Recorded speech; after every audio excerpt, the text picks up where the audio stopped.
Welcome to the Salmon Runs YouTube. Enjoy the video. In this video, I will explain how to use calcium propionate in bread. This common food additive is a powerful ally against mold, significantly extending the shelf life of your baked goods.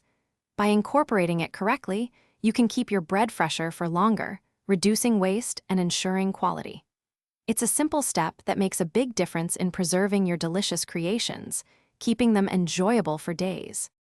For best results, aim for a dosage between 1% and 3% based on your flour's weight. It's crucial to add calcium propionate with your dry ingredients, like flour and salt, before mixing. This ensures it's evenly distributed throughout the dough. Proper mixing is key to its effectiveness, preventing concentrated areas and guaranteeing consistent mold inhibition across your entire loaf.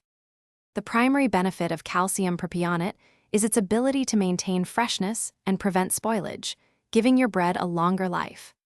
Importantly, when used correctly, it won't significantly alter the flavor or texture of your bread, preserving its delicious qualities. Always store your calcium propionate in a cool, dry place to maintain its potency and effectiveness for future baking endeavors. To avoid issues, never exceed the recommended dosage. Too much can lead to an undesirable off flavor in your bread. Also, ensure thorough mixing to prevent uneven distribution, which could leave parts of your loaf vulnerable to mold. Using calcium propionate correctly is straightforward, but these small details make a big difference in achieving perfect results every time. For more great tips and to truly change how you think about money, check the description below for a link to a fantastic book and other helpful deals. Thanks for watching. Consider subscribing if we helped you.